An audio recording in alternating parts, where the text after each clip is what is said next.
ఈరోజు మీరు ఈ వీడియో చూస్తున్నారంటే ఎంతో అదృష్టం చేసుకునుంటారు. ఎందుకంటే గురుచరిత్ర గురించి, గురుచరిత్ర పారాయణం గురించి మనకి అంత తేలికగా తెలియదండి. ఎన్నో జన్మల అదృష్టం అండ్ గురుడు యొక్క కృప మన మీద ఉంటేనే మనకు తెలుస్తుంది. నేను నిజం చెప్తున్నాను. నా 30 సంవత్సరాల జీవితంలో నేను గురుచరిత్ర గురించి పోయిన వారమే విన్నాననమాట. చాలా కష్టమైన సమస్యలు ఉండుంటాయి కదండీ కొన్ని. అంటే పెళ్లి కాకపోవడం కానీ, లేదంటే పేదరికం కానీ, లేదంటే ఆహ్, సంపాదించిన ఆస్తి నిలవకపోవడం కానీ, లేదంటే ఉద్యోగం రాకపోవడం గానీ, ఇలా చాలా సమస్యలు, పిల్లలు పుట్టకపోవడం గానీ, ఇలాంటి జటిలమైన సమస్యలుంటాయి కదా! వాటన్నిట్లికి కూడా గురుచరిత్ర పారాయణం అనేది ఒక మంచి అద్భుతమైన సొల్యూషన్ అనమాట. సో, నిజంగా చెప్తున్నాను, నేను ఈ రోజుకి నా పారాయణం కంప్లీట్ అయింది బుధవారం. రేపు నేను ఉద్వాసన చేసి పీఠాన్ని కదిలించుకొని భోజనం పెడతాననమాట ఎవరికైనా సరే. సో, దానితో నా పారాయణం అయితే కంప్లీట్ అవుతుంది. ఈ 7 రోజుల్లో నేను చూసిన ఫలితాలు కానీ, నాలో వచ్చిన మార్పులు కానీ, నేను మీకు చాలా వివరంగా చెప్తాను. సో, ఈరోజైతే నేను ఫస్ట్ స్టార్టింగ్‌న అసలు నేనెలా స్టార్ట్ చేశాను, ఈరోజు బుధవారం రోజు నేను వీడియో పెడుతుంది కూడా అందుకనే. ఎందుకంటే గురువారం ఎవరైనా స్టార్ట్ చేయాలి అని అనుకుంటే చేసుకోవచ్చని. ఫస్ట్ అయితే నేను మొత్తం ఇల్లంతా కూడా చాలా నీట్‌గా, ఇల్లంతా బాగా శుద్ధిగా నీట్‌గా తుడుచుకోవటం కానీ, ఊడ్చుకోవడం కానీ అన్నీ చూపిస్తున్నాను. ఎందుకంటే మనం ఎలా మొదలుపెట్టాలి, ఏంటి అనేది ఒక సమస్యగా ఉంటుంది కదా! సో, అలా ఉండకూడదని నేనలా చూయించాననమాట. ఈ 7 రోజులు కూడా మనం తలస్నానం చేయాల్సుంటుంది. అండ్ దానితో పాటు తప్పనిసరిగా చేతికి గాజులు ఉంచుకోవటము, కుంకుమ అండ్ కాళ్ళకి పసుపు. సో, ఇవన్నీ కూడా అంటే ఇది ఒక వ్రతం అనమాట. సో, వ్రతానికి మనం ఎలా ఉండాలి, ఎలా రెడీ అయ్యి ఉండాలో అలాగ ఉండాలి. అండ్ అఖండ దీపం పెట్టుకోవాలని అనుకుంటున్నాను. దానికి సంబంధించిన ప్రమిదలు తీసుకున్నాననమాట. ఈ పూజకి మనకు కావాల్సింది ఇలా అఖండ దీపం పెట్టుకోవచ్చు. అండ్ తర్వాత వచ్చేసి కలశం పెట్టుకునే ఆనవాయితీ ఉంటే కలశం పెట్టుకోండి. సో, నేను గురుచరిత్ర పారాయణం చేసేటప్పుడు కలశం గురించి చాలా అద్భుతంగా చెప్పారు. శ్రీ గురుడు తన భక్తులకి చెప్తారనమాట, కలశం పెట్టుకొని ఆరాధించండి అని. నాకు గురుచరిత్ర పారాయణం చేసే వరకు కలశం గురించి ఎవరు అంత క్లియర్‌గా వీడియో చేయలేదు. అందువల్ల నేను కలశం పెట్టుకోలేకపోయాననమాట. ఏం పర్వాలేదు. అలా కలశం పెట్టుకోకపోయినా కూడా ఇలా పూజ చేసుకున్నాను. తర్వాత చేసేటప్పుడు కలశం తప్పకుండా పెట్టుకుంటాను. అండ్ పూజకి వెళ్ళబోయే ముందే నేను ఇలా 5 పిడికిళ్ళ బియ్యము, దాంట్లో పెసరపప్పు వేసి నేనైతే కడిగి పెట్టేసుకుంటున్నాననమాట పొంగలి కోసం. ప్రసాదం కోసం అనమాట. 7 రోజులు మనం స్వామివారికి ప్రసాదం పెట్టాలి కదా! ఏ ప్రసాదమైనా సరే పసుపు రంగులో అంటే హ్మ్.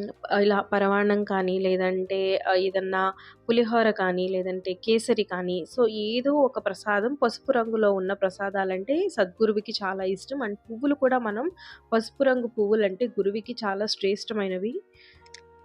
వీటిలతో పాటు మనం ఒకవేళ ఇలాంటి ప్రసాదాలేమి పెట్టలేము అని అనుకుంటే మనం ఫ్రూట్స్ అయినా పెట్టొచ్చనమాట. సో, అవి అయినా మీ దగ్గరుంటే అవన్నా సరే చక్కగా నీట్‌గా శుభ్రం చేసుకొని అవైనా పెట్టొచ్చు. నేనిలా పొంగలి కోసం నేను పొయ్యి మీద పెట్టేసుకొని సిమ్‌లో పెట్టుకుంటే మనకి పూజ అయ్యేలోపు అంతా రెడీ అయిపోతుందనమాట. అండ్ పూజకి సంబంధించిన సామాను మొత్తం నేను దగ్గర పెట్టుకున్నాను. అండ్ మనం పీఠం ఏర్పాటు చేసుకుంటున్నాం కదా! నేనైతే సెపరేట్‌గా ఏర్పాటు చేసుకుంటున్నాను. ఎందుకంటే నా పూజా గది చాలా చిన్నది కాబట్టి కష్టంగా ఉంటది అక్కడ చేయడానికి. ఇలా ఈ టేబుల్ మీద నేను చక్కగా పసుపు క్లీన్ చేసేసుకొని కింద పసుపు రాసి దాని మీద పద్మం ముగ్గయితే వేసుకుంటున్నాను. దాని మీద కొంచెం పసుపు, కుంకుమ కూడా వేసుకుంటాను.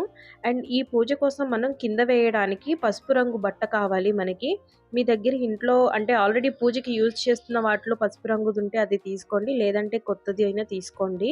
ఇలా మనం ఎక్కడైతే పీఠం పెట్టుకోవాలి అంటే స్వామివారిని ఎక్కడైతే కూర్చోబెట్టుకోవాలి అని అనుకుంటున్నాం కదా! సో, అక్కడ కొంచెం బియ్యం ఒక 3 లేదా 5 పిడికిళ్ళు బియ్యం వేసుకొని మనం పీఠం పెట్టుకోవచ్చు. అంటే ప్లేట్ పెట్టుకోవచ్చు. లేదంటే ఇట్లా ఆసనం ఉంటే అదైనా పెట్టుకోవచ్చు. సో, అలా పెట్టుకోవాలి. సో, మా దగ్గర దత్తాత్రేయుడి ఫోటో లేదండి అనంటే మీరు కలశం పెట్టుకొని కలశాన్నైనా దత్తాత్రేయుడిలాగా ఆరాధించి చేసుకోవచ్చనమాట. సో, అలాగైనా చేసుకోవచ్చు. ఏమీ ఇబ్బందేమీ లేదు. తర్వాత వచ్చేసి నేనిక్కడ వినాయకుడిని పెట్టుకున్నాను. ఆయనతో పాటు లక్ష్మీదేవిని కూడా పెట్టుకున్నాను.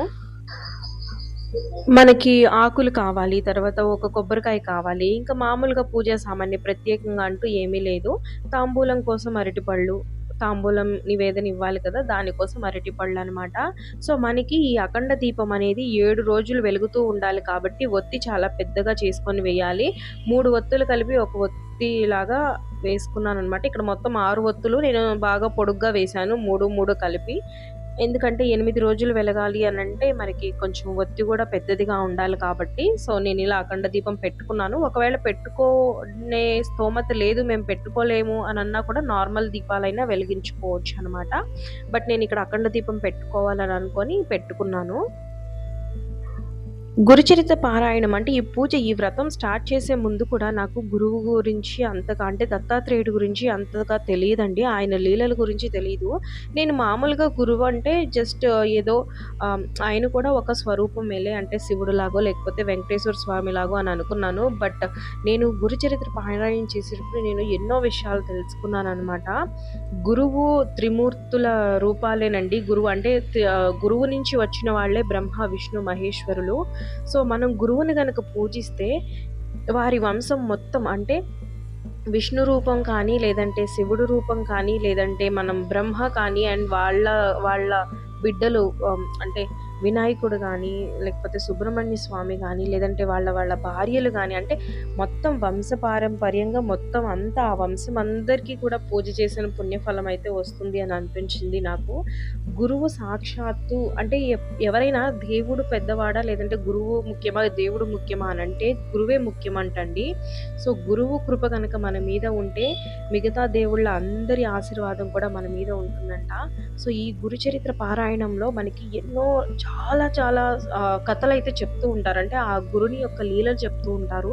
అవన్నీ చదువుతూ ఉంటే మనకి ఎక్కడా కూడా అసలు ఎంత బాగా అనిపిస్తుందో, అవన్నీ వింటూ ఉంటే మనకి ఎక్కడా కూడా ఇంకా చదవద్దు, ఆపేద్దాము అన్న ఫీలింగే రాదనమాట. చాలా చాలా బాగుంటుంది. నేనైతే 2 రోజులు చదివాక నాకు ఏదైనా మూవీ ఉంటే గురువుది, అది దత్తాత్రేయుడిది చూడాలనిపించి ఒక పాత మూవీ కూడా ఉంది, అది కూడా చూసాననమాట. ఎందుకంటే ప్రతి ఒక్క కథలో కూడా ఎంతో జటిలమైన సమస్యలని గురువు ఇట్టే తీర్చేస్తారండి. అయితే మనం ఈ పూజ చేసేటప్పుడు ఏంటంటే మనం ఖచ్చితంగా నమ్మాలి. అంటే గురువు ఉన్నారు అని నమ్మి పూజ చేసుకుంటే మాత్రం ఫలితం అయితే చాలా బాగుంటుంది. అండ్ నేనైతే ఇక్కడ ఫస్ట్ వినాయకుడికైతే పూజ చేసుకున్నాను. వినాయకుడి పూజ అయిపోయాకే మనం ఎవరికైనా పూజ చేయాలి కదా. సో ఫస్ట్ అయితే నేను వినాయకుడికి పూజ చేసేసుకున్నాను. తర్వాత నేను గురువు గారికి, అంటే దత్తాత్రేయుడికి ఇలా షోడశోపచార పూజ అయితే చేస్తున్నాననమాట. నేను శనివారం ఇంకొక వీడియో రిలీజ్ చేస్తాను.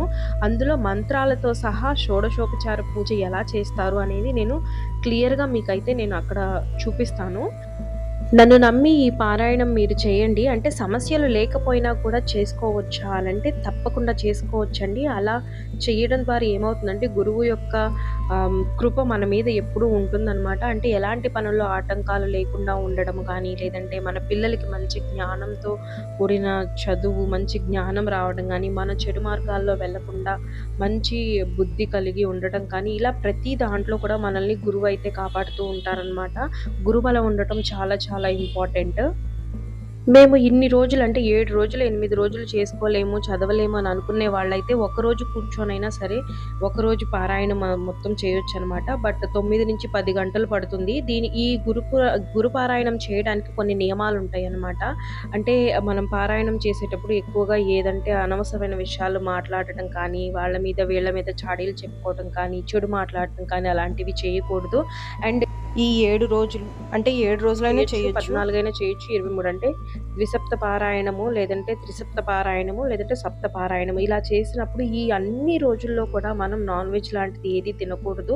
అండ్ పడక కూడా మనకి భూశయనం, అంటే మనం కిందే పడుకోవాలన్నమాట.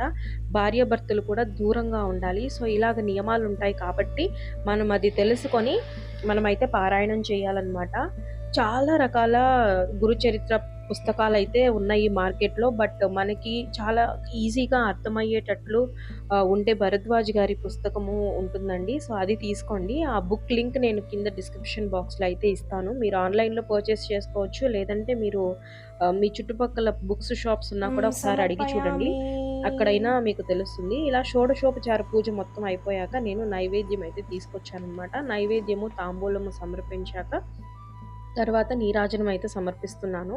ఇదంతా కూడా మనం అంటే బుక్ చదవడం స్టార్ట్ చేసే ముందు చేసేసుకోవాలనమాట. అంటే దేవుడిని పూజించి, ఆవాహనం చేసి, మన సంకల్పం అంతా చెప్పుకొని, ఆయనకి ధూప, దీప నైవేద్యాలు అన్నీ సమర్పించుకొని, తాంబూలం కూడా సమర్పించుకొని, మొత్తం అంటే ఆయనని ఒక అతిథి ఇంటికొస్తే ఎలాగ మనం సకల మర్యాదలు చేసి తర్వాత మనం మాట్లాడతామో, అలాగా మనం ఇలా మొత్తం పూజంతా చేసుకొని, ఆ తర్వాత మనమైతే బుక్కు చదువుకోవటం ప్రారంభించాలనమాట. మొత్తం 52 అధ్యాయాలుంటాయి ఈ బుక్‌లో.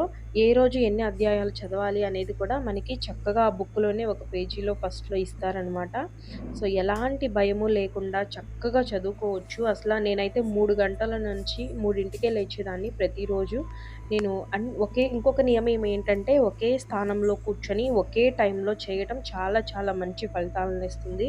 సో, ఇవన్నీ గుర్తుపెట్టుకొని మీరు గురుచరిత్ర పారాయణం అయితే చేయొచ్చనమాట. ఇంకా ఏదైనా డౌట్స్ ఉంటే కింద కామెంట్ చేయండి. నేను తప్పకుండా చెప్తాను. అండ్ శనివారం వచ్చే వ్లాగ్‌లో కూడా నేను చాలా క్లియర్‌గా చెప్తాను.